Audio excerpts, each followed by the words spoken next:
it's a no-win situation to be a priest. I mean, it's you're either a saint or a sinner. Yeah. And the saints, it takes a long time to identify a saint. Usually you have to have been gone a while. I don't Right. mean by the number of miracles they performed, but by what they accomplished and what their example in the world. Yeah. And I've I have no faith in the organized church, either the Catholic, the Anglican, or any. I'm so sorry to say. Yeah. I believe in the strict authority of the Bible. And these people are uncomfortable people. They are John the Baptist. They are crazy people often. Yeah. Jesus was a very, very difficult man, a very, problematic man. Yeah. That is where the faith resides.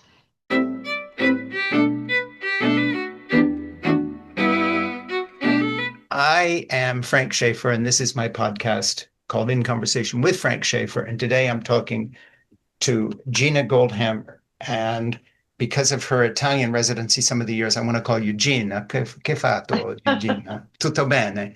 So here you go. And that's the book we're talking about. Before I get into that, I'm going to make this introduction proper by saying that you can follow this conversation on YouTube Live now and sign up, et cetera, et cetera. But my guest is Gina Goldhammer. Gina grew up in communist Yugoslavia and New York. She now lives in Florida and also spends time in London and Venice and is sitting presently in London as we speak. Gina has a master's degree in literature from Harvard, and after graduation worked briefly on Wall Street and at U.S. News and World Report magazine. For the next 20 years, she was the personal editor of the former U.S. Secretary of State, Henry Kissinger, and worked with him closely on all his books, speeches, and news columns, including his 1994 seminal work, Diplomacy, which is a textbook in all sorts of places. Her debut novel is what I've got in my hand here, Where Snowbirds Play.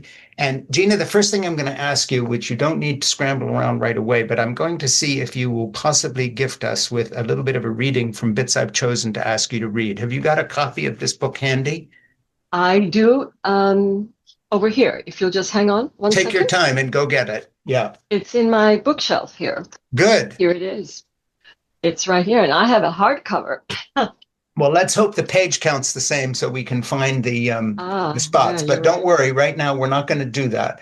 The first thing we're going to do is just say that here's how I prepared to interview you, and I just want to show you the book itself as evidence that I am not your uninformed podcaster going to publicist questions. Look at the dog-eared book. Oh, here. Good right? For you. Bless you. That is a red book. And when I dog-ear a page, as I did, for instance, on this page, I have notes to myself, questions for you. So we're really going to talk about this book. And we're going to do that for two reasons. First of all, I think it's a terrific novel. I love it. Oh, thank you. Secondly, I'm so impressed with you because not only have you had a very interesting life, but I found out a little bit about your biography, and I try to find traces of you in this book. I've written 4 novels and maybe a dozen nonfiction works. And in my novels, of course, I always get questions from readers saying, how much is from your life? How much did you experience? How much is completely made up? People want to know that. So we'll talk about that a little bit. But I'm going to ask you a weird question to begin with. And that is, I want to know where you're going to get 3 monks to inhabit and serve in the monastery you were refurbishing near Venice. And I'm trying to picture it on the map. The last place, I was in Venice fairly recently, but I stayed in Verona. So we would be, Jeannie, my wife, and I would be outside of the town, and we took the train into the city. Where are you in relationship, your monastery in relationship to Venice and Verona? Verona's sort of here, Venice is there. Where's the in the middle? It's in the middle. You were very close. Yeah. We're closer to Padua. Sure. It's on 680 feet above sea level. Yeah. It was a complete ruin, 12th century monastery. Yeah. Looking east, we have my foundation has 5 hectares of land. Looking east on a clear day, you can see the spires of Venice. Lovely. And you can also, on a clear day, see the Adriatic Sea, the blue Lovely, of the Adriatic. lovely. On on a misty day, as happened this summer when I was there with the construction people and the architect, Yeah, very atmospheric. I mean, we've got wild boar, we've got everything there. sure. This is quite rough at the moment. And a mist rolled in, really serious mist rolled in. Mm, And as this mist rolled in, we were there. And then the owner of the Valsan Sibio Historic Garden, which is at the sure. foot of this kind of what I will call a mountain, he came up to join us because he sold us the land. This Yeah. land belonged to the garden, the Baroque garden. And he said, when he came up, he said, "Whoa," he said, "my wife and I were down at the bottom, and Mm, you were in a cloud. We watched a cloud move yeah, over the monastery and swallow all of you up." yeah. And so it wasn't a mist; it was a cloud. How's the project coming, and when do you see? Because you mentioned somewhere else that you had three monks sort of lined up to come in and be there. Where No, where where no, are they now? Is that true or not? it is true, but we don't have them. I'm looking for Ah, three you're looking monks. for three monks. If you know any monks, Yeah, please. We were originally going to have a hermit yeah, because you need someone. You have to have someone. sure. And I think we're back to a hermit. I was thinking for three because it was a good number. Actually, it Yeah, would be best. We have a lovely area for them to yeah, live. We have a nice space, very Spartan, very medieval, but nice. I mean, I would think if someone loved isolation, introspection, yeah, wanted to do the various offices of masses and the sure. liturgy, this would be an ideal place. Well, if I And find you a couple of monks or a hermit that you like and they're residents there, then I want to do what Cosimo de' Medici did. Eventually, I want to have my own cell there. yes, And yeah, you everybody know, wants as it. it did it, yeah. And because I think that would be the correct arrangement, because that would be a sort of a good Italian and Catholic way to repay the favor, I think, in line with the whole history of the church. I'm sort of And also, joking, but no, only but partially joking. only partially. Savonarola in the Yeah, San Marco absolutely. in But he didn't need a Venice. good ending. I mean, I don't want to be the No, next no, no, Savonarola. I no, think no. We're I not don't going to feel like burn being him. hung in the piazza in Florence and He was burned. I burnt think too at that the yeah, end. it's Yeah, a very yeah. unfortunate ending. Ah, such is life, right? Hey, Sorry. so anyway, listen. Um, Here's the problem in talking with you today, and that is I want to discuss the book and give it its due because that's what this program is. Okay. But I also want to talk with you about your life. And interestingly enough, not so much about Henry Kissinger, which is, I'm sure, where most people go, but I want to talk to you about the years of caring for your husband. I want to talk about Oh, your commitment to the Roman Catholic Church and this monastery, how you got there, your journey. Mine is just give you a quick thumbnail. I come from an evangelical fundamentalist background. I was raised in a kind of a cult mission in the 50s and 60s in Switzerland, of all places, by ah, American parents who had come over in 1947 to help kids in the bombed out cities, and then became a real personality cult. And my father became one of the big deals in the evangelical world and so forth. For a while, I was his nepotistic sidekick. I fled that. These days, I call myself an atheist who prays, which is a little bit of a counterintuitive way of describing yourself. But I've been on a definite journey. Um, but one of the great loves of my life is Italy. My first novel's title is Portofino, and the book did oh, well enough so that 40 years ago it sold well and all over the place and gave me permission to keep being a writer. I have a relationship with Italy. I have a relationship with the Roman Catholic Church that goes way back, um, although my parents weren't Catholic.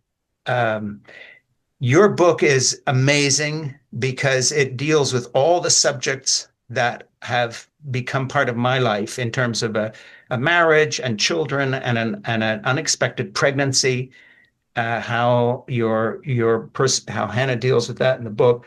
Her son, who's got many physical difficulties. You've woven all the big themes in. So now here's the problem. We need to get you back to talk about the philosophy of your life while promoting this book. So I want to do both in this, but I want to have a real conversation with you, Gina, about who you are and your life journey, which to me is as interesting as this book.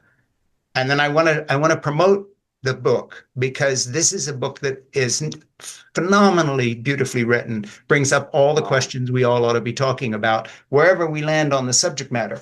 So it's a little bit of a conundrum. So maybe we should just start with the book, but then a bit later in this conversation, get into who you are and your own journey, or we can flip it. What would you rather do? What would you Well, rather do? Talk about yourself they're first?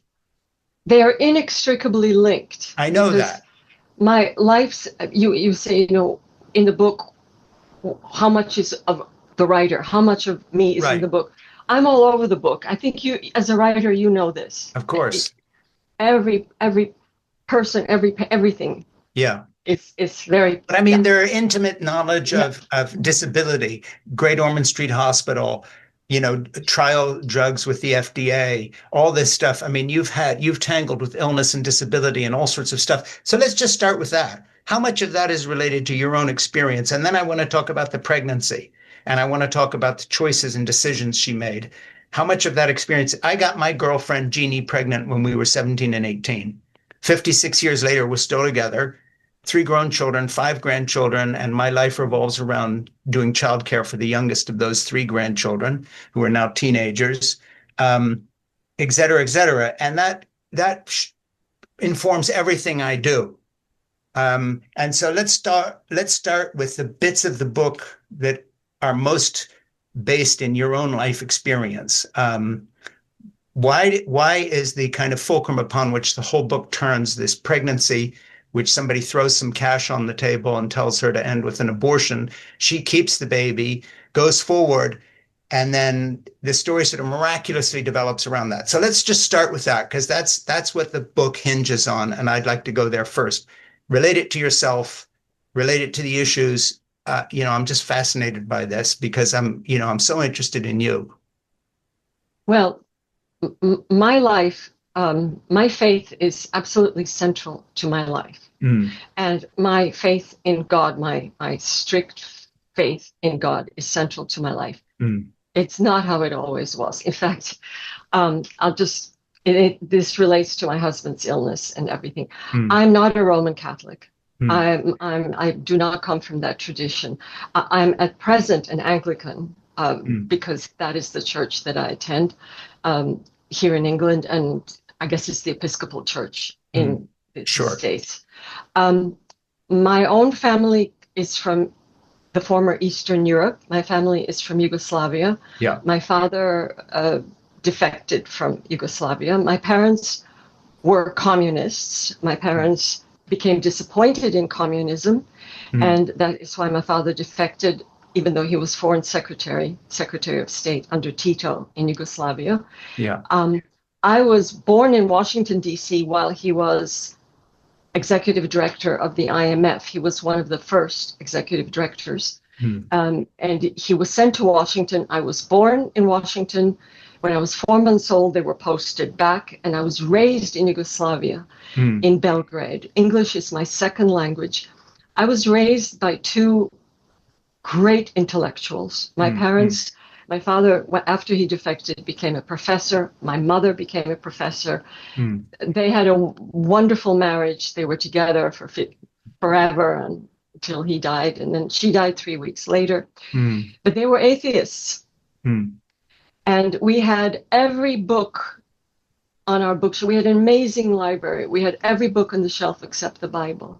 Mm. There was a lot of talk about traditions. The family was Eastern Orthodox because that's the faith in that region.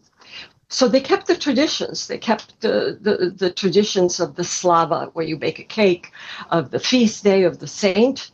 They had a relic of the saint, nothing else. And so I went along in this secular world.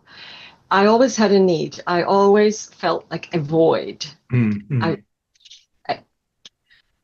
For faith, I was always going to monasteries. I was standing outside of churches.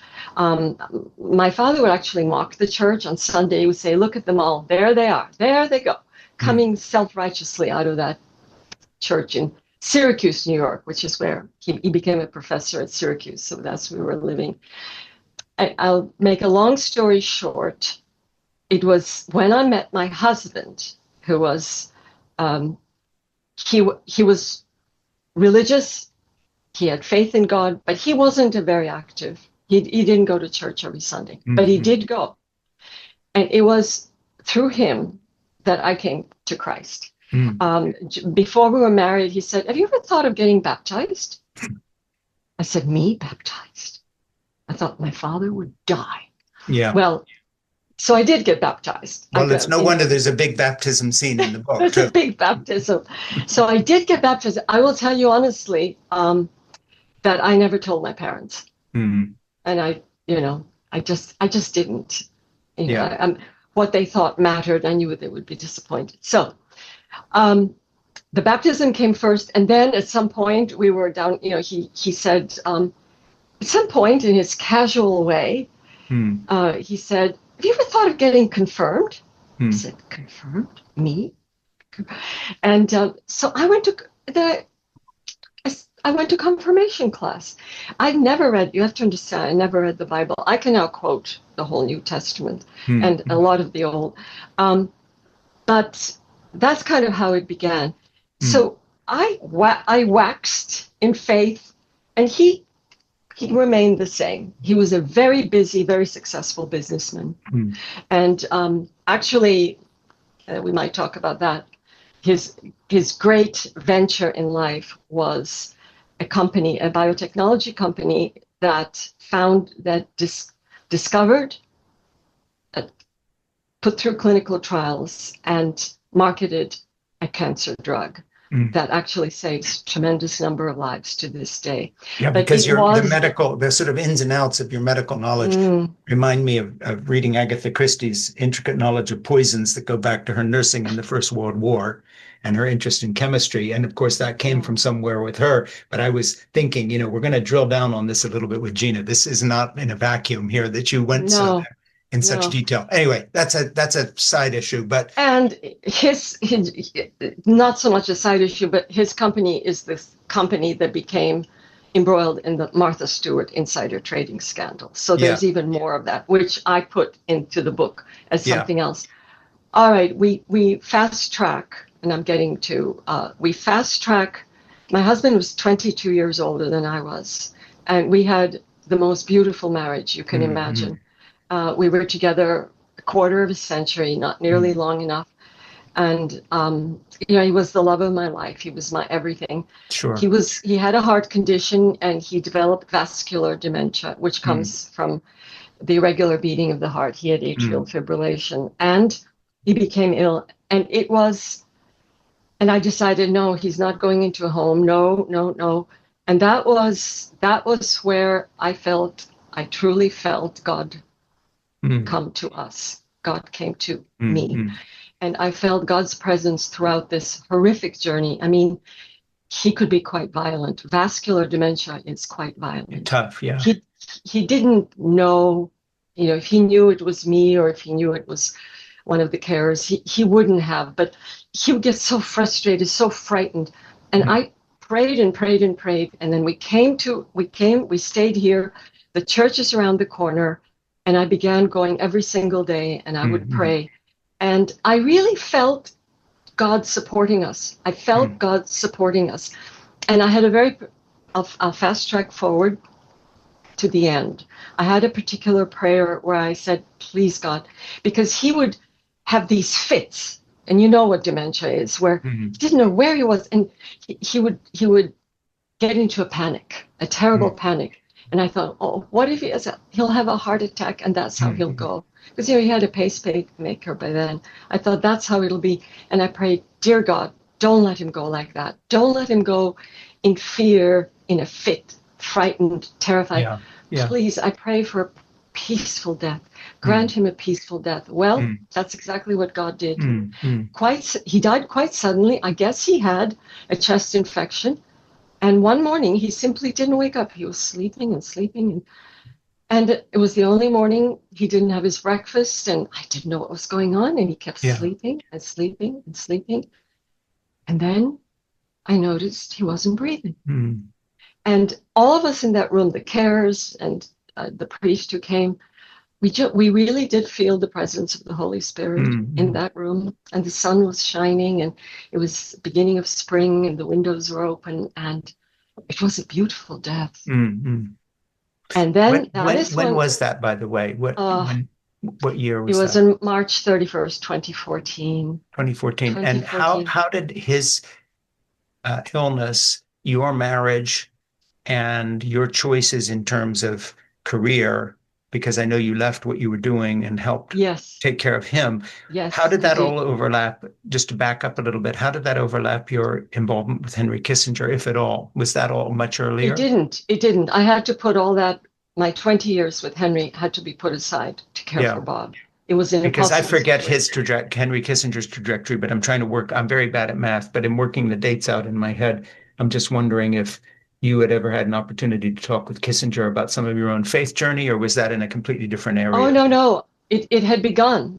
It had begun. And he had his own faith journey. Yeah, which I sort of got hints of a little bit through, just knowing a little bit about Nixon and so forth. But I'm wondering how that overlapped with him and then his faith journey as you understand it. I know this is totally off the subject, but it's too interesting. No, he told me, and I mean, we worked together. We worked late into the night. He lived next door to us in New York with our pencils and our pens. And he said that if he could do it again, he said he would have become a Roman Catholic. Yeah. But he said the Jewishness was more powerful. And in the end, I heard that when it was in a synagogue that his funeral took place. Yeah. And, it's just his mother. I knew his mother, Paula, and it was a very tight Jewish family structure. Sure. And he said, I have no choice. But I believe that he did believe in God. Yeah. Because his favorite quote, his hero was Bismarck, all right? Yeah. His great hero and his favorite quote from Bismarck was that the greatest thing that any statesman can do is to walk for a little while at the feet of God and grab hold of the bottom of his mantle and hold on to it for a little while. That was his best favorite quote. But back to my husband's death, I decided, and it's a question of decision, as you know, that I had to thank God. I had to devote the rest of my life to God. And this monastery arose out of that. Yeah. I wanted to find a place where I could bring what I had received to other people that they might receive. And I thought that what I would do is build a prayer garden in England where they have the most beautiful gardens in the world. Never happened. Yeah. The Church of England, no interest. No, I mean, excuse me, but pretty faithless. They didn't want it. And here I was bringing them funds. I was bringing them anything they needed. And I said, there are so many redundant churches all over lying in woodland paths. Yeah. Let me restore one, build a cross. And I had the idea for a path of salvation. And again, God took me to Italy. I went to look for a garden. I went to visit a garden. I was sent to the wrong garden. The driver couldn't speak English, and he took me to the wrong garden. Yeah. And I found this place. That's good. And when was that? How many years ago was that? I decided to establish a garden in 2017. I established a foundation. And I met Armando, who owns the large garden of Val San Zibio, in 2019. Yeah. Then COVID came, and it took a long time to get planning permission, to get permission from the government. It just went on. And then we did. And the monastery buildings are 4 months away from completion. Yeah, and they when was the first the buildings there that you're restoring? I'm a little hazy on that. The details about that. How much is new construction? How much is restoration? Well, we found, there were trees growing from the inside. It had been an agricultural site for the last 100 years. Before that, it hasn't been used since about 1400. Yeah. And we found a lot of the original bricks. And then we filled in with a company, a factory locally that makes them the old way, leaves them out to dry. Yeah. Everything. We discovered the original fireplace. We discovered the original rosary window in the chapel. It's a small place. It's a rustic, small. It's not grand. It's really small, but it looks out in four directions, and it's in the Eugenia Hills, which is where it's like a Brazilian rainforest type of climate, and it is a national park, which is why it took so long to get permission to do anything. Because there are no houses around. You just look out over valleys. You see Venice in the distance. You see forests, the garden below, the Baroque garden. They have the thermal hot springs. Petrarch's house is a mile and a half away from us, the Aqua Petrarca and a medieval village, and that's it. Nothing else. Yeah, that's amazing. Just a whole story in itself. Now, before we get into your book, I think you're working on another project that maybe draws a little bit on some of the experiences with your husband or other parts of your life. I don't want to make you talk about something that's in the works, but I'm just curious. No, there is no other. It's only the monastery. But are you working on another writing project? Oh, well, I've just finished it. I've finished. Okay, so then we can talk about it a little bit. Yes. And what's that all about? That is about my father's defection, which was front page New York Times at the time. Yeah. It begins with that, and then it veers off into its own territory. And we're talking another novel? It's another novel set in the Cold War. That's really fascinating, yeah. Really the story of myself. Yeah. It is more the story of myself. And a lot of it takes place where you are. Part of it takes place in Cambridge, part of it in London, a great deal in Dubrovnik. So is this the 50s and the 60s? What are we talking about? 60s. It takes place in the 60s, but the backstory is in the 50s. Yeah. It's when Tito's rise to power. Yeah. In looking at Where Snowbirds Play, which is Gina's novel here, just give me one thing here again. This isn't my forte, math, but I was trying to figure out the years this book takes place in. When do you set, what years is this set in? I read it as this, maybe the 70s, the 80s. You mean, of course, Snowbirds plays 1991. 91. Okay. So 91. The 80s is close. And that's when you're setting it in that year. I'm setting it in that year. That's sort of the end of the golden age of Palm Beach. The end of Palm Beach, right? Way to the new guard, yeah. Yeah, and the contrast, of course, with Palm Beach and the society life there relates a little bit to another novel that I read. I haven't interviewed the author yet, but I hope to sometime, called Eurotrash by Christian Kracht, who's a Swiss writer who sets his book in not Palm Beach, but Switzerland. And there's a connection, as you well know, with the kind of people hanging around with money. And his novel is told from first person, as a first person narrative from the son of a very wealthy mother who inherited all her money from her father and her husband's Nazi connections in Germany. But it's also set in a context in which the story takes place with, surrounded by wealthy people, some of whom don't have much of a conscience, if you can put it that way. And then, of course, your book, in a way, I think is better in that you contrast your central character and her decisions.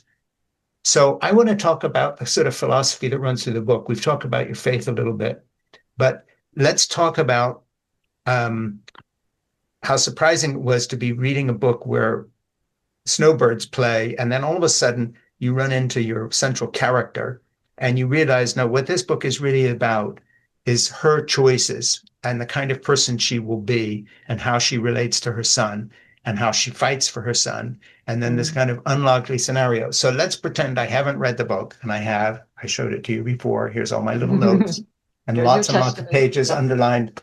Here, for instance, I have a little section that I just wrote next to it. Lovely. Okay. I just want you to see. I'm not joking. Lovely. I know. I trust you implicitly. Okay. It was hard to believe that after all, Hannah would come to the ball, yet here she was, standing across the ballroom in a family circle that included Louisa Caulfield, Dixie Wainwright, and the Sloanes. She wore a midnight blue silk gown, cut on the bias, her hair braided and pinned up around her head like a chaplet. Philip traced with his eyes the nuances of Hannah's body inside the gown, blushing when he realized what he was doing. Small and statuesque, wearing a single strand of pearls with no makeup, Out of all the women in the ballroom, no one seemed more beautiful. Well, I want to tell you something. Your power of description, which I read that just to show a tiny little tide of what is in store for people who read this book. You're a beautiful writer. So Thank you. let's just talk about the writing first in this book. Here you are writing this novel. You know about writing. You've written, you've edited Henry Kissinger. Um, I know this will sound like a kind of a suck up, strange question, but what makes you a good writer? Because not all editors are good writers. And people who go to Harvard and study writing don't usually wind up as good writers. They are into the craft, or they become an editor or the vice president of a publishing company. But your background doesn't guarantee you can write. So where has this Gina been hiding? Because this is a really phenomenal book. And that's an odd question. I'm sorry to ask it that way, but it's from my heart. It's a really prescient. I mean, it's a very profound question because, since I've been a little girl, I considered myself a writer. I think I began writing my first short story when I was 7 or something. And I always considered myself a writer. But then my life took me away from that, took me further and further away. The careers, the struggle for an early marriage that lasted impossibly 13 years, at the end of which I didn't finish my PhD at Harvard and I had to get a job. And so I struggled. I had no money, I had no funds. I struggled. I went to New York. Everything conspired to keep me from writing.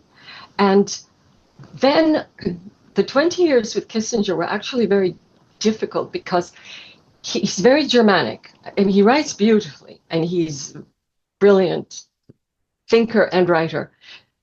But his verbs are at the end of a sentence, as you know, in German. They are, probably, as you know. And his sentences can be nearly a page long. And working with him was very different from how shall I put this? It was more kind of declamatory writing, and also a lot of it rubbed off on me, so that I became a more analytic writer. Yeah. And really all creativity was leached out of me in a way. I've never said this because I've never thought about it until you just asked me. And after I stopped, when Bob was getting very unwell, it took me, I began dabbling in writing.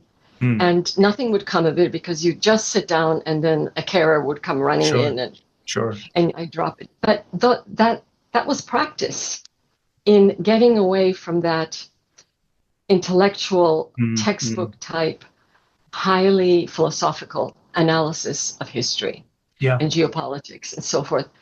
That was a weaning process that lasted about another 6-7 years. It wasn't, it makes me very sad to say this, but it wasn't until my husband died and I had suddenly this time that I never, you just never had for anything when someone is ill at home and you're juggling schedules. That I began to write, and it was really hard. This novel did not come easily. It was sentences and words and finding the right word. And I have these writers that I love and whom I hold in such high esteem. And I would write something, I would think, no, this isn't as good as that. It just isn't good. And so rip it up and go back and go back and go back. I can't even tell you what I went through, getting up at 5 a.m. and being at this book. And of course, the second one just flowed. Once you got it, you've written 4 books, as you say, plus nonfiction. So it's like the original Gina came out, but it took a lot of purging and purifying and work, really hard work. How many times can you look at a sentence and say it better? Yeah, no, I totally totally understand. You understand. I totally get it. So that's a good answer to a good what I think was a good question in trying to find you in there. And I think people are very suspicious of people who come late to something, or it's like my wife and I when we go out for a pizza and a glass of wine somewhere. People will say, "Oh, aren't you a cute couple?" As in a kind of, this is because we're older, we're quote still together, and they find that charming. I think that what people who listen to this podcast have to understand is that and I know this is going to sound strange, but this is a really good novel. And it's, you're saying to yourself, well, here's someone who comes to writing a novel late. And this will sound odd, but being a praying person, even though I call myself an atheist, I pray that you are given the time to write all those novels which are there, because you're a really good writer. And your education didn't spoil that. And that's unusual. No. Because somehow you've put that aside. And what I think is surprising about this book is the way when it overlaps with my experiences in life, like the first time Hannah feels the flutter of the little fetus in her belly moving. I relate to being a teenager with an inconvenient pregnancy in my 18-year-old girlfriend, but feeling the first flutter of movement inside her. And, you have cut to the chase on what the heart does in all these circumstances. And I've faced illness. By the way, it was interesting, you had polio in your book. I have a severely atrophied left leg. I had polio when I was 2 in 1954. My parents sort of skipped the vaccine. We were on the Ile-de-France traveling back to Europe from the US. I get that. I understand illness from that point of view. I get the inconvenient pregnancy. And I get all these points. And I must say, where you have the courage to touch the emotion and get away from an intellectual approach, which is surprising. You're Kissinger's editor, you're overeducated, if anything. And yet here you turn out to write with a kind of pure emotion, which cuts through everything and gets to the reader, which I found quite amazing, actually. Being told this was a first novel or that you've come to this at this stage of your life, it's overwhelming. It's really a good piece of work. Now I'm going to ask you to read something here, if you don't mind fuddling around with your book a little bit. No. For me, it starts on page 157 with the words, I see Mrs. Vine's eyes narrowed as she studied the priest's face. If you can find that on what in the paperback is 157, which is about 6 pages into the Gold Digger's Tale. 1, 2, 3, 4. It's 5, 6, maybe 7 pages into the Gold Digger's Tale. Let me get a paperback. Well, you don't have to, unless you. No, it'll be easy. It's right here. Okay. There's one. And I'll keep talking a little bit while you're reading this. I just want you to read this passage here, starting page 157, all the way to the end of the chapter. Actually, the next chapter is battle scenes. And so basically it's the last 3 pages of the chapter before battle scenes that starts in 157 with the words, I see Mrs. Vine's eyes narrowed. I've got it. All the way so if you can read from there to the end of the chapter. 159. All right. I shall. By the way, Frank, you and I are the same age. I just did my math. I wasn't going to ask. And all I can say age. Okay, so now I have to go there because now we're into this sort of uncharted territory. Right. And I'm old enough to say what I want. But looking at you, un vero Madonna, is what the Italians are going to say when they see you. Well. Molto bello, un vero Madonna, because you carry yourself, like a grande dame from some period of history where people had real self-confidence. And it's very refreshing to talk to somebody like that. Oh, Frank, you made my day. I hope so, because it's sincerely meant. It was like, I've so enjoyed the book and meeting you in person, sitting here in front of that Japanese screen in your London apartment. I'm blown away because of your presence. And like I say, it's not hard to imagine you working with Henry Kissinger for 20 years. But where this novel comes from is why we're talking, because we're trying to figure that out. So please read the passage. So, I see Mrs. Vine's eyes narrowed as she studied the priest's face. It had, she thought, especially when he wanted something, the same star quality of Charlton Heston in the 10 Commandments. Consider it done, Leopold, she announced, after letting him stew for a minute or two. There's nothing quite so uplifting as a good old-fashioned miracle, now and then. Just tell me to whom to address the letter, and the amount of money you think you'll need. The priest continued to fidget, trying without success to eat all that Mrs. Vine had heaped on his plate. I've never understood, he said, brushing the crumbs from his cassock, How someone can donate thousands of dollars to an institution they never visit. Oh, I do that sort of thing quite a lot, she said, refilling the priest's glass. And I do, of course, believe in the church, only not in that church, so long as that vicar remains in charge. You've been at Gethsemane long enough, Leopold, she added by way of explanation, to have more than an inkling as to why I should feel the way I do. He gave a helpless look. The proclivities of the long-sitting head vicar were another open secret that Father Leo, as a relatively new associate priest, could do nothing about. No matter how inadequate the church, he said at length, it is our main link with the divine. Priests are wordlings too, you know. They stumble and fall, but those who truly repent deserve to be forgiven, as the Father forgives his children. Oh, I always forgive. But in my long experience of such things, most people want forgiveness without repentance, Mrs. Vine reflected. Are you quite certain, she asked, that you have chosen the right profession for a man of your convictions? Father Leo reddened, fixating on the last half-eaten pierogi at the side of his plate. It has never occurred to me to doubt my calling, although he hesitated, knotting the embroidered napkin round his fingers. I confess that I feel closest to God when the church is empty. Oh, never mind, Mrs. Vine murmured.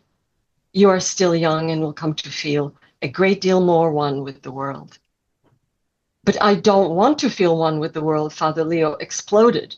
He half rose from his seat, beads of sweat erupting along his hairline. I want to be content with nothing, like the Desert Fathers. If only I were younger, thought Mrs. Vine, I could cure him of this nonsense. My dear man, she said philosophically, your calling is to be a pastor, not a martyr. Then it dawned on her that Leopold might be one of those celibate priests. The island is hardly what I would call an ideal place for Desert Fathers, she said, and the social season is like one of my feral cats in heat. Turning dead serious, she said, have you considered asking the bishop to move you to a different parish? Leopold shook his head. It's no use, he said, flattening the wrinkled napkin against his knee. I may be a pastor, but where, I ask, is my flock? I'm like the mendicants of old who begged for alms, but instead of alms, I only beg people to believe. Believe in you? In God? Feeling another wave of affection, the old lady wrapped her thick arm around him. Beware of the devil, Leopold, she said, giving him a squeeze. My Irish grandmothers used to say that one can always find the devil lurking among the church pews. Satan lusts for saints, not sinners, who you must admit he's already got by the throat. Trust me on this, Leopold. Satan will attempt to defeat you through the very thing you cherish most. Father Leo hung his head. For nearly a minute he said nothing, his eyes burning as he stared at water trickling from a pair of marble putti, one at each side of the fountain. Hannah Caulfield is an extraordinary woman, he blurted. Pure and good and selfless, like Our Lady. Mrs. Vine tightened her grip, wondering if Leopold was slightly mad or in love. Having been acquainted with a number of priests, she had yet to find one that wasn't suffering. Thank heaven, she thought, that women are spared from entering such a profession. From what I know of life, those who try to have sole possession of things they have no right to always end up losing in the end. And what is it you think I'm trying to have sole possession of? Father Leo asked accusingly. Of God, and perhaps also of Hannah Caulfield. I love it. Let's pause for a minute and just talk about Hannah Caulfield. Just talk about the trajectory of her through the book. And I know we're not going to tell the whole story. You've got to read the book. And by the way, we have a book club called It Has to Be Read, and I'd like to make this our March offering. So we would do it sooner, but we have some other books in the stream. March isn't too far away. So we will get back in touch with you on that. And Ernie, my producer, will be talking to you after I sign off when we're done this discussion. But we'd like to make it one of our books in March, because I'd like to give it a whole nother set of plugs. And maybe we can take the advantage of that and talk to you again about other aspects of your life and work and everything else. But let me jump in and just say, one of the things that I need to discuss is her. Let's talk about Hannah. Where does Hannah come from? And I don't mean to pin you down, but the trajectory of her character is both something that would live in history. When I think of a saint, in a way, her story's been told in various stories of saints in some ways, but also must live in yourself in some way out of your own experiences. So how does that character arise in this book? And talk about you're not giving anything away if you talk about the trajectory of her story, because I've already talked about her disabled son and her pregnancy and so forth and so on. So you can talk about that, but where does she as a character come from? Point one. And I was going to say, well, I'm old, so you'll have to remind me, but now you're telling me you're my age, although et cetera. But I think your mind works better than mine. If I forget the next part, remind me of that as well. And that is, we want to talk about Hannah, but the other thing I want to talk about is the way you write about religion and the priests and other people in the book who are religious figures. I write about religion, and I just think it's remarkably good. You really nailed it. So let's talk about that second, but let's talk about Hannah. Where does she come from? I don't know where she comes from. She comes out of left field. There's really no me in Hannah. Well, she's very real to me. She's very real to me. When I finished your book, it's like, I totally buy Hannah Caulfield. She's completely real to me. Yeah. And I mean, I've never had children. I've never been pregnant. Her experiences during this period of time just kind of came to me. She did a number of things, Hannah, that totally surprised me. This is the first time, and I think in all my writing, the only time that a character absolutely surprised me. And my editor, when she was, for instance, that scene where she burns the baptismal certificate on the kitchen stove, that was like, what did she just do? And as a character, she, I don't know where she came from. She's a composite of things that might have happened. Yeah. She's her strength as a very young girl to have this child in a period of time where, everyone had told her to abort that baby, from her mother, her parents, to pretty much everyone. And that's kind of what was happening in the late 70s, on the campus and everything. And I don't know where her decision kind of comes from. One thing I did want to say about the book is that each of the, we're talking about characters. There are no really evil characters in this book. They're all just human. There is one, though, in my mind, and that is the poet. The poet who dies, the father of Philip, the seducer of Hannah, the father of the little boy. He's a nasty piece of work. A nasty piece of work. And that nastiness echoes, as often evil does. It echoes through generations, it echoes through families, through societies. And so he's really, the only one who is that bad. And he's not even present. It's because he's gone. He dies before really the action takes place. So Hannah is sort of my faith in young women, my faith in, I grew up in the era of feminism. And although I wasn't a feminist, I believed in women's rights at a time when there were none, if you remember. And I believe that one of our rights as women was to make Hannah's decisions that go against the grain. Whereas today, it's so different. If you're not in the groove of the thinking, you're out. And I suppose that is the same thing. Maybe in a way, yeah, she was really out of that whole groove and out of. So I can't answer that question. You really made me think, and maybe by March I will be able to answer it. But And so now I've even Hannah, remembered my no, second half of the question, which is great yeah, for me because usually Ernie has to now send me a text in the note section saying we were going to ask, but he didn't have to this time.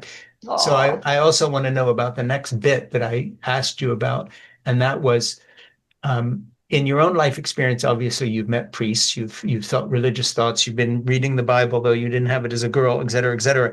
But you know, I read quite a few things. You know, I'd say out of 3 books I read a week for this podcast, I would say a third of them are by people like Hannah's Children about, by Pakaluk on why she had all these children. She teaches at Catholic University of America, or The Kingdom, The Power and the Glory by Tim Alberta about what's happened to pastors in America in the Trump years, blah, and et cetera, et cetera, et cetera. Or Matthew Barzan, The Power of Giving Away Power, who is Obama's ambassador to the UK and the chief fundraiser for the Democratic Party and so forth. But all of these people have some experience of either religion or a moral vision of their lives and so on that comes into their books. And I think they show up on my podcast because having come out of a very, um, you know, important, I guess you could say, or at least significant religious background myself, and having written some successful books like my memoir, Crazy for God, about that background. I attract publishers who ask me for blurbs on books that have anything to do with this subject. And I'm honestly, once again, not just making a compliment, but you write about the priestly class of people and their struggles and what they're like. You know, I'm the son of a preacher. In this area, I know what I'm talking about. And I have known many people who are in that line of work. And you really nail it. I mean, you get it. So where does that come from? Have you had a wow, particular friendship with a series of priests or pastors? Where does this yes, understanding come from in yeah, your, this is not Henry Kissinger, okay? So whatever no, that life experience no, is, and it's not Harvard either. So where does no. that come from? It comes from my experience with the church, and in particular during the period of my husband's illness, Yeah, one priest who actually has just had a serious altercation with, who's left the church even just yesterday. It's a no-win situation to be a priest. I yeah, mean, it's you're either a saint or a sinner. yeah, And the saints, it takes a long time to identify a saint. Usually you have to have been gone a while. I don't right. mean by the number of miracles they performed, but by what they accomplished and what their example in the world. Yeah, And, and I have no faith in the organized church, either the Catholic, the Anglican, or any, I'm so sorry to say. yeah, I believe in the strict authority of the Bible. And these people are uncomfortable people. They are John the Baptist. They are crazy people often. yeah, Jesus was a very, very difficult man, a very, problematic man. yeah, That is where the faith resides. And I know he left the church is my body and all that, but it comes from experience. I've known a number of priests. I've been on pilgrimages. I belong to I don't know how many churches in Venice, in Florence, in Palm Beach, in New York, 3 different churches here in London, yeah, 2 or 3. But there's one I'm very close to, and we now have a wonderful, wonderful minister, yeah. wonderful But I'm glad to congregation. hear that because I think one of the diseases that I grew up with, and it is a sort of a sickness because I came out of a very fundamentalist evangelical background. And, we were the church. And as I joke sometime, we weren't sure about anybody else and got to become a narrower and narrower kind of little group. But, we had the faith. And then, of course, I left that. But that kind of hunger to find the true body Yeah, remained. And yes, so, yeah. for about 25, 30 years, I went to a Greek Orthodox church. And I'm not saying Ah, that wasn't a good experience, but I've come to a very similar place as you in that I have a great deal of respect for priests and for people in that line of work. And there are individual church congregations that I like, but any idea that you're going to find the place, the denomination, this is a very Calvinist idea. Of course, the Roman Catholics had the same thing. So did the Greek Orthodox and so on. the good people within those denominational settings and historic settings are the ones who also recognize, this is where I happen to go to church and worship, but they don't hold out where they're going as the place in which salvation's found because it's the correct institution. And it sounds to me that's where you're at. Absolutely. But I do love the liturgy. What I love about the Anglican Church is I love the music. Yeah.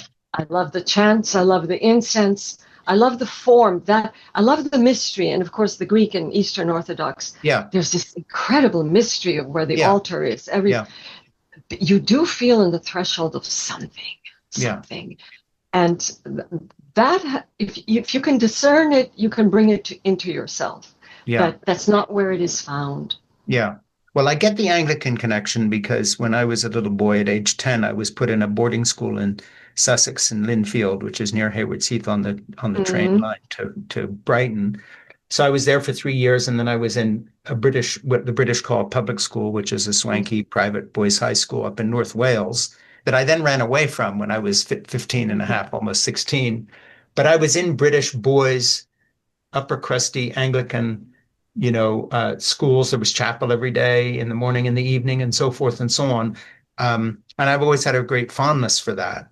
And I get that, but in sort of my own journey, I've sort of come to a similar place as you, slightly different, but, with the recognition of the value of all institutions. I mean, without those, we wouldn't have anything to function, even if we leave them, whether it's governmental institutions or whatever else.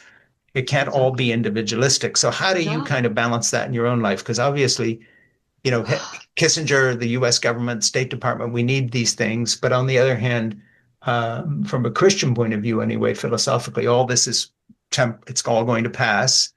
And, none of this lasts in the end. On the other hand, we can't make our way through life without institutions or any kind of formal association. So how do you balance this at this point of your life? This is very difficult because all the institutions in every country that I go to, except Italy, are broken. They're broken. And this has never really happened before, quite so simultaneously. Now, when you say except Italy, what do you mean? I'm interested. Well, Italy, it's surprisingly, under this Giorgia Meloni, sure, they maintain their rituals. The people I talk to, they're grounded. They're grounded in their daily going to market, in their preparation of the 3-hour midday meal, in their relationship with their families, in their faith. I do love in Venice, and every corner is a Madonna on every little, and it's just reassuring that these Madonnas are there. I don't. But my own opinion, maybe we shouldn't really go there. But I mean, these are the last days. You look in the Bible, and you look in the book of the Apocalypse. I mean, these really now we're at the end. I'm not sure that's the case in terms of any timeline. Because I don't know how long it'll be. It could be. Yeah, I mean, the civilizations come and go and wind down, and that's another discussion. But on the other hand, you've got a new novel coming out, so you obviously have some faith in the future. By the way, have you sold the second book? I haven't approached anyone. I'm being, I'm always very private with it. I haven't even looked for a publisher. Or I mean, I have an agent, but I'm not sure I'll use her. Yeah. I'm not sure. I haven't. And I've got my current publisher who's wonderful. I adore him, but I haven't discussed it with him. So I'll see what happens. Well, I'm glad that you're talking about it with me. Let me wrap this up by saying two things. First of all, when I do sign off, please stick around for a minute and talk with Ernie, my producer, so that we can make sure to connect all the dots to your webpage and all that kind of stuff. And then the other thing I'm going to tell you about is a project that I've been working on for the last 7 years, which is a nonfiction work called The Gospel of Zip. And basically, it's very much up your street because the subtitle is a canine human love story exploring why most dogs and a few humans live joyful lives. And actually, it's very much in line with your character, Hannah, in terms of what she discovers about her own life. It's kind of a bit of my journey, and discovering that, it's the quality of the human relationships. For instance, the one you had with your husband, including the caregiving years when he's giving you a very hard time. But that was in the the best end, years. that's what your life is about. That was the best time. Yeah, and I think Horrible maybe time. as people who are a little bit older, I don't go, say we're old because you certainly are not, and years You are wise, not.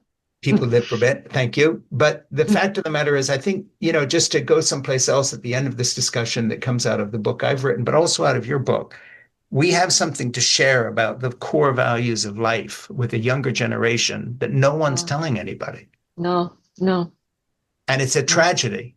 Because staring down into a phone or the level of violence in entertainment or, children being groomed through online porn, and that's now sex education. I know. Looking at it from the point of view, and I'm only 73, but nevertheless, in the arc of my life, I never pictured a period of history like our own in which the things that I always grew up taking for granted, which was, people will fall in love, they'll have relationships, they'll have connection to other humans. This stuff is fading away in terms of a younger generation. I know, that's what I mean about the last days. It really is fading away. Yeah.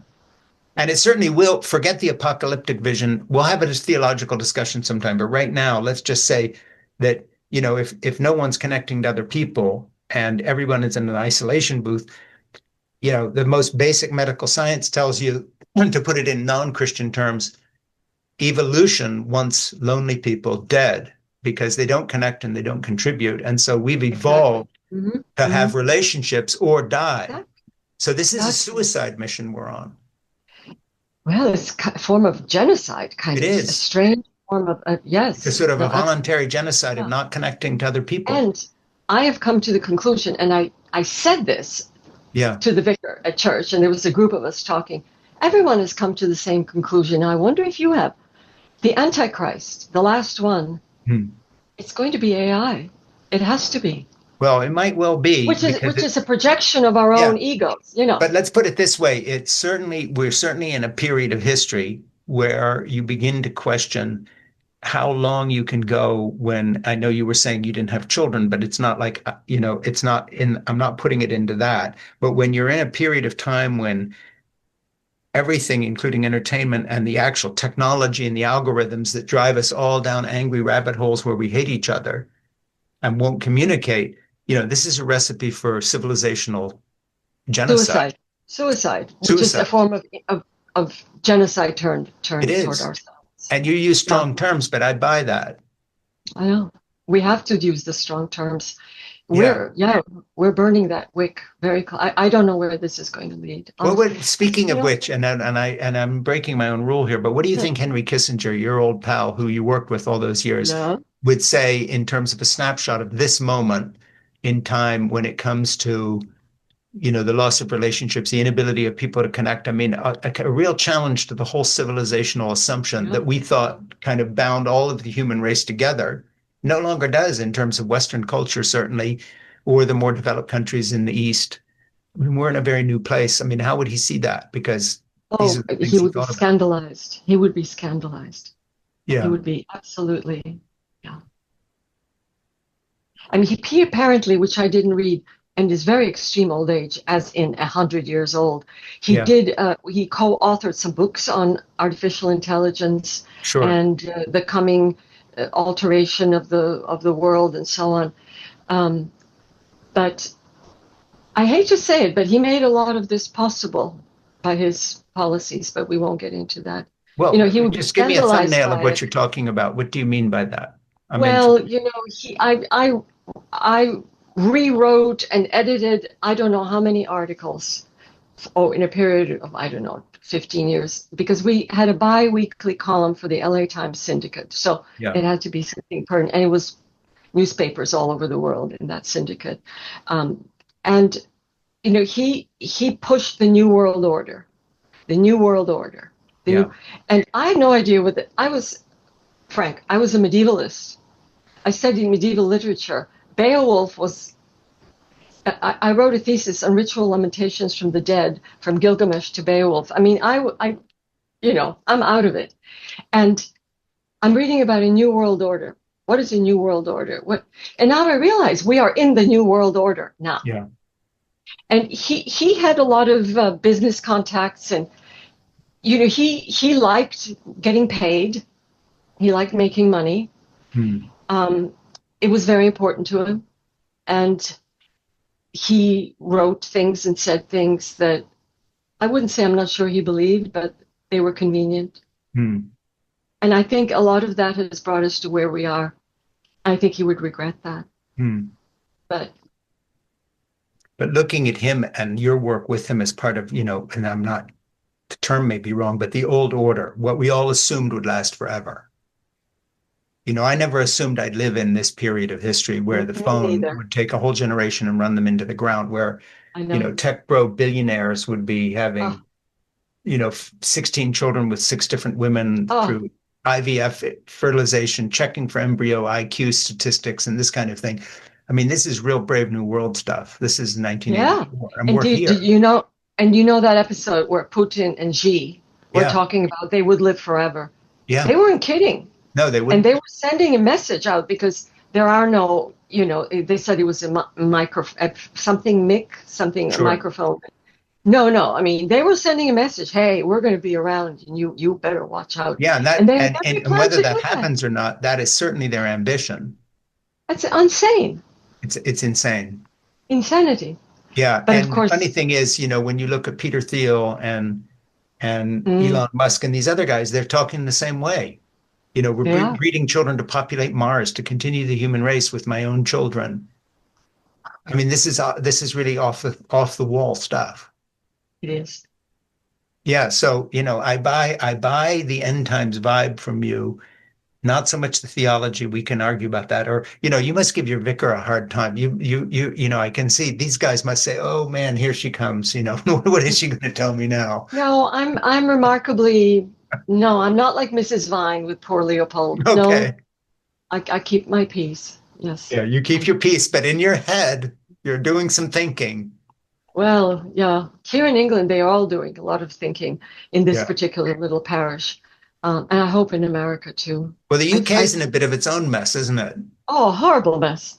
This is worse than America. This Yeah. is where we're heading next if we're not careful. This is very bad. Be specific a little bit. The infrastructure, the institutions are failing. The NHS is broken. Yeah. There's a tube strike constantly. Everybody's on strike. There are knife attacks all the time. There are gangs. I mean, I like nice things, but when I go out, I dress so that nobody notices me. I Yeah. have, I don't wear a hoodie, but I'll wear the worst jacket I have, Yeah. my trousers. I don't want to be noticed. I don't want to attract attention. Hmm. The streets are not safe. Yeah. The city isn't safe. There's London. There are no English people here. There are a few people like me, but I'm not English either. It's mostly Arabs here, but rich Arabs, Yeah. not nice Arabs. Yeah. Throwing their money I know around. what you mean. Not my, Men yeah. walking in front of the women trailing them like dogs trailing their. We Yeah. don't treat dogs that way. That kind of. That's not London. You go a little ways out, and it's still England, but a Yeah. downtrodden England, bad eating habits England, sickly England.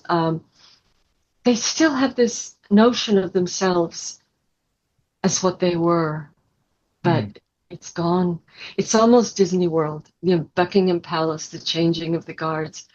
Every day the horse guards walk up beneath my window on the way to Hyde Park. Yeah. And it's not real. I don't know. Honestly, Frank, it's frightening. Have you at all read any of or listened to any of Tom Holland? He wrote a book called Dominion.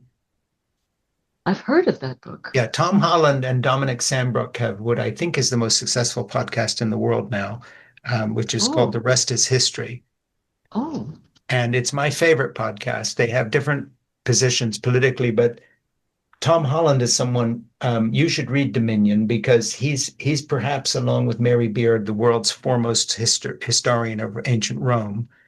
And mm-hmm. he's written a book called Dominion about how, in fact, the Oh, ethics of yes, Christianity and Christ's teaching yes. have actually shaped Western civilization in a way without which humanism, feminism, gay rights, none of these things would be possible, because all of the idea of universal human rights is an idea that comes from the heart of Christianity. And Tom Holland is not a Christian, but he's written this wonderful big thick book called Dominion, which is one of my favorite books. But in any case, The Rest is History podcast is something that you would find very interesting. All right, I'm writing it down. You would enjoy it. Okay, The Rest. And they have significant stature, because when they wanted to do an episode on Beethoven and Mozart, the history thereof, they did it in the Royal Albert Hall with the LSO Symphony as they're behind them on the stage, playing the bits for them they were talking about. Fantastic. So that's quite a bit of clout. When did they do this? A couple of years ago? A couple of years ago, 2 years ago. 2 years ago. Yeah, but I mean, they're always doing things like this. When they come to Boston, they pack out our concert halls and other things with their listeners. They have a very faithful following because they're completely different people. Dominic's a modern historian, particularly of American history, and he's written, major works on American history as an Englishman. And Tom is a Roman and ancient historian. But between the two of them, what they don't do is politicize history, so that when they're talking about Romans or whatever, then they're trying to understand who the Romans were, not giving it a 21st century spin to teach us sort of a lesson through it. So it's not politicized, which I find very refreshing. Good. Very refreshing. You'd like that. All right. Well, thank you. I shall make it. And then what can we do for you other than put you in our book club and talk to you again very soon about your interesting life and what you're up to next? What would you like to have happen? I can't imagine. I lead a very, very small and quiet life. I really do. And all of this is a little bit overwhelming for me. Even doing this, although I enjoy this so tremendously, I couldn't ask for more than what you've offered. Really, Good. Thank you. Good.